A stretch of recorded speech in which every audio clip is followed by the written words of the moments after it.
sailors and civil staff of Bangladesh আগারগাঁয়ে Bangladesh coastguard সদর দপ্তরে বাহিনীর ২৮তম প্রতিষ্ঠা বার্ষিকী ও পদক প্রদান অনুষ্ঠানে অংশ নেন প্রধানমন্ত্রী শেখ হাসিনা। অনুষ্ঠানে উন্নয়ন, সাহসী অপারেশন ও সেবামূলক কাজে গুরুত্বপূর্ণ অবদান রাখায় কোস্টগার্ডের বিভিন্ন পর্যায়ের ৪০ জন কর্মকর্তা ও কর্মচারীর মাঝে পদক তুলে দেন প্রধানমন্ত্রী। এছাড়া কোস্টগার্ডের নবনির্মিত স্টেশন লক্ষ্মীপুরে দুটি ভবন উদ্বোধন করেন তিনি।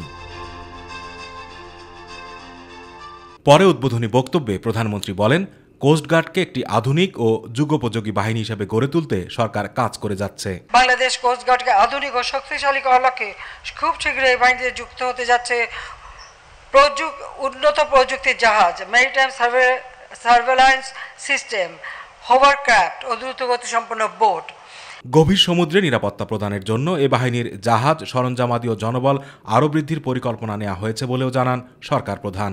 ব্যবসা, বাণিজ্য এবং সমুদ্র পথে পণ্য পরিবহন, যাত্রী পরিবহন সকলের নিরাপত্তা বিধানে আপনারা বিশাল অবদান রেখে যাচ্ছেন, কারণ বঙ্গোপসাগর অত্যন্ত গুরুত্বপূর্ণ একটি অঞ্চল। সেই সাথে সাথে আমাদের বিশাল বিশাল নদী এবং আমাদের কোস্টাল বেল্টটা অত্যন্ত গুরুত্বপূর্ণ। সেই ক্ষেত্রে আমি বলবো যে আপনারা যে দায়িত্ব পালন করে যাচ্ছেন, যার ফলে আমি মনে করি যে বাংলাদেশই জনগণই সব থেকে লাভবান হবে।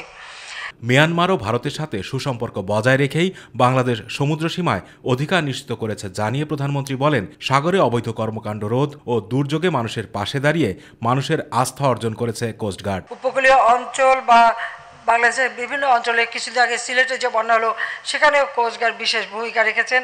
আপনারা সকলকে সহায়তা দিয়ে যাচ্ছেন, যা জনগণের মাঝে আরও আস্থা, বিশ্বাস আপনারা অর্জন করতে সক্ষম হয়েছেন। কোস্টগার্ডের প্রতিটি সদস্যকে মুক্তিযুদ্ধের চেতনায় বলীয়ান হয়ে দেশের উন্নয়নে কাজ করার নির্দেশনাও প্রদান করেন প্রধানমন্ত্রী শেখ হাসিনা। আতিকুর রহমান তিতাস, এনে দিবে অমিত শক্তি